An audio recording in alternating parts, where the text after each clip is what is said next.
और एक और बड़ी खबर की ओर रुख करते हैं। देहरादून से खबर रखी कि दरअसल सीएम धामी ने अधिकारियों को निर्देश दिए, सरकारी भूमि से अतिक्रमण हटाने के निर्देश जारी किए। अभियान के तहत अब अतिक्रमण हटाया जाएगा। तो सीएम धामी ने अधिकारियों को जरूरी निर्देश दिए हैं और सरकारी भूमि से अतिक्रमण को हटाने की यानी कि अतिक्रमण मुक्त सरकारी जमीन कराने के निर्देश जारी किए हैं। और अब एक विशेष अभियान के तहत अतिक्रमण पर कार्रवाई की जाएगी। ज्यादा जानकारी लेंगे सहयोगी सोनू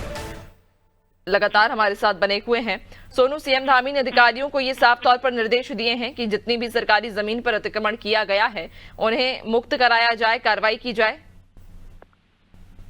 देखिए, सरकार निवेशकों को आकर्षित करने के लगातार प्रयास कर रही है और जो बड़े निवेशक हैं उनको भूमि की आवश्यकता होगी अपने औद्योगिक इकाइयों को स्थापित करने के लिए। ऐसे में सरकार ज्यादा से ज्यादा लैंड बैंक पर फोकस कर रही है और ये जो भूमि एकत्रित की जा रही है, खास तौर से जो ऐसी भूमि है जिस पर कब्जे कर लिए गए, जिस पर भूमाफियाओं ने अपना अधिकार स्थापित करने की कोशिश की है, खास तौर पर जहां पर अवैध रूप से कब्जे किए गए, इन कब्जों को हटाने के लिए जब जब सरकार के पास जो भी इनपुट्स आते हैं उसके आधार पर अध्ययन किया जाता है और फिर मुख्य सचिव और मुख्यमंत्री के स्तर से दिशा निर्देश भी दिए जाते हैं। एक बार फिर से मुख्यमंत्री ने अधिकारियों को ये दिशा निर्देश दिए हैं कि जिन क्षेत्रों में सरकारी भूमि पर अवैध रूप से कब्जे किए गए हैं उस भूमि को कब्जा मुक्त कराया जाए और इसके लिए जो अभियान चलाया जा रहा है उसकी और रफ्तार बढ़ाई जाए। इसके साथ साथ जिन क्षेत्रों में अतिक्रमण ज्यादा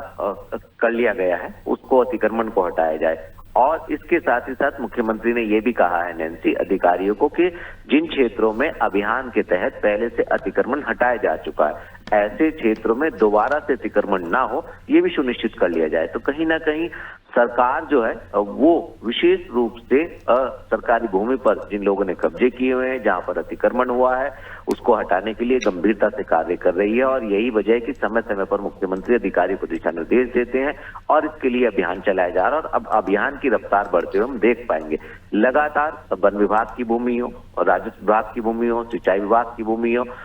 इन सभी विभागों की जो भूमि है इसको कब्जा मुक्त कराने के लिए, इससे अतिक्रमण हटाने के लिए जहां पर अवैध रूप से कब्जे कर लिए गए, नगर निगम प्रशासन, जिला प्रशासन, पुलिस प्रशासन आपसी समन्वय के साथ टीम के साथ इस कार्य को करने के कवायद में जुटे हैं। और यही वजह है कि मसूरी देहरादून विकास प्राधिकरण ने भी देहरादून का जो विकास नगर वाला इलाका है, हरबटपुर वाला क्षेत्र है, जहां पर जिन लोगों ने अवैध रूप से प्लॉटिंग करना शुरू कर दिया था उसका अध्ययन किया और उसके बाद फिर उसकी जांच पड़ताल की और जब सही दस्तावेज अतिक्रमण करवाने वाले नहीं दिखा पाए तो फिर उसका ध्वस्तीकरण भी किया गया। तो कहीं ना कहीं लगातार प्रयास किए जा रहे हैं और आने वाले समय में सरकार के मुखिया के निर्देश के बाद ये प्रयास सफल साबित होंगे, ऐसी उम्मीद की जा रही है नैन्सी। बिल्कुल, यानी कि अब मुख्यमंत्री के द्वारा निर्देश तो ये दिए गए हैं कि जितनी भी सरकारी जमीन है जहां पर अवैध अतिक्रमण किया हुआ है उन पर कार्रवाई की जाए, सरकारी जमीन को अतिक्रमण मुक्त कराया जाए। लेकिन अब देखना लाजमी होगा कि आखिरकार उनके निर्देशों का कितनी सख्ती से पालन होता है। बहुत शुक्रिया आपका जानकारी साझा करने के लिए।